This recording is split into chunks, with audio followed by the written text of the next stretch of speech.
Your progress on CELTA is assessed on two things.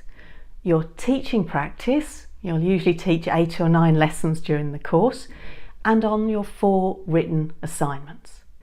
Candidates on CELTA courses often get quite worried about these assignments. So in this video, I'm going to tell you about them and tell you what happens if you're not so successful with them.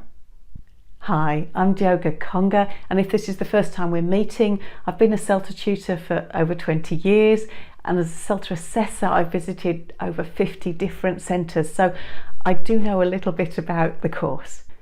I've also got a website at elttraining.com where you can find support for your teaching journey, whether you're just starting out or whether you're a bit further down the line and looking for new ideas. So the CELTA assignments, there are 4 of them. They're all short, a maximum of 1,000 words, and they're all very practical. They're designed to bring together the things that you're learning in teaching practice and in input and in your observation, and make sure that you understand some important principles about language teaching. So these aren't in any particular order, but let's have a look at them all. Language related task. This is the one that people often struggle with, and particularly if your first language is English and you haven't ever really thought about grammar before. You have to analyse some pieces of language as you would as if you were teaching them. This means thinking about the meaning, how you would convey it to your learners, how you would check that they've understood, about the form, the pronunciation, any problems that your learners might have with those things. It's exactly what you have to do when you're teaching new language in a class, so it's very practical in that sense. Focus on the learner. This one asks you to take a learner, or sometimes a group of learners that you're teaching, and to effectively do a needs analysis for them. Again, this is exactly the sort of thing you have to do as a teacher. You have to find out what their needs are, why they want to learn English, the kind of problems that they're having, and suggest some remedial material for them. The language skills related task is about materials development. That's making your own tasks from a piece of reading or listening material for receptive purposes and also for productive purposes. The final one then is called Lessons from the Classroom, and it's an opportunity to show that you can reflect on your teaching, that you understand your strengths and the things that you still need to work on.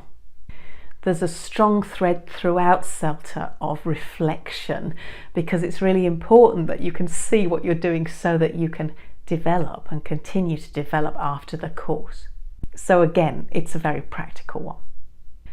So there you have it. 4 assignments. Those were just thumbnail sketches of them. If you want a more in-depth overview, then go to my site. There's videos on each one.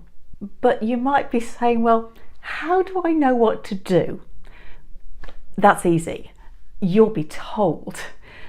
The centre always give you guidelines on how you should do the assignment. They'll probably give you a checklist of things you have to achieve, and probably also a checklist of the things that people generally get wrong. So you should be able to avoid those problems. You can also ask your tutor if you're not sure about anything.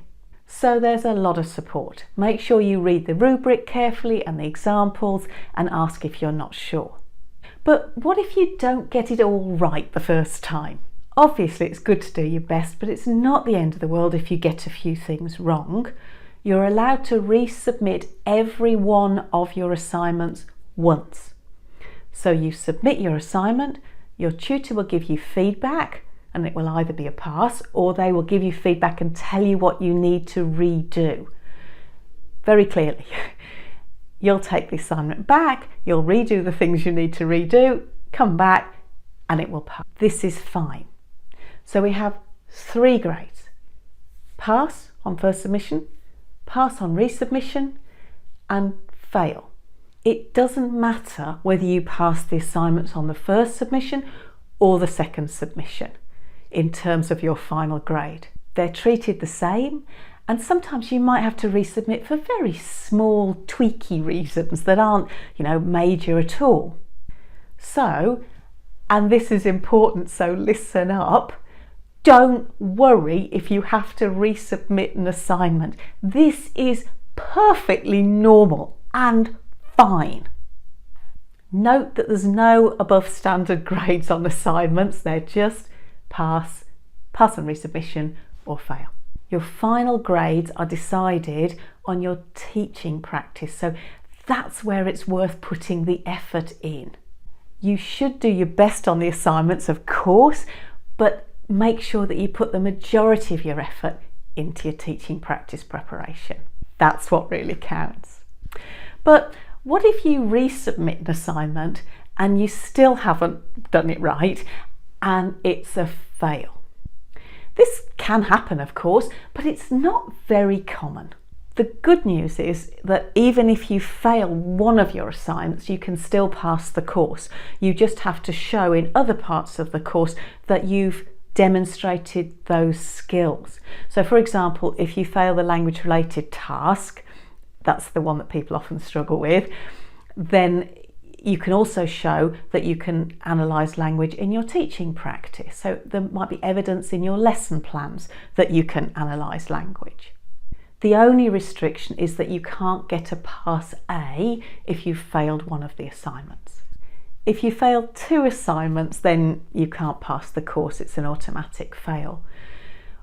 But what I would say is that this is incredibly rare. It can happen, but it's really not usual that people fail the course on their assignments. The one thing that I should mention just at the end of this is that plagiarism is cheating, as of course you know. So if you submit an assignment which is downloaded from the internet or copied from somewhere else, then that's taken very seriously. Most centres would fail an assignment that was plagiarised, so don't do it. So, as an advice, do your own work, read the rubrics carefully, ask the tutor if you're not sure, listen to their feedback, and your assignments will be a piece of cake. Good luck with them.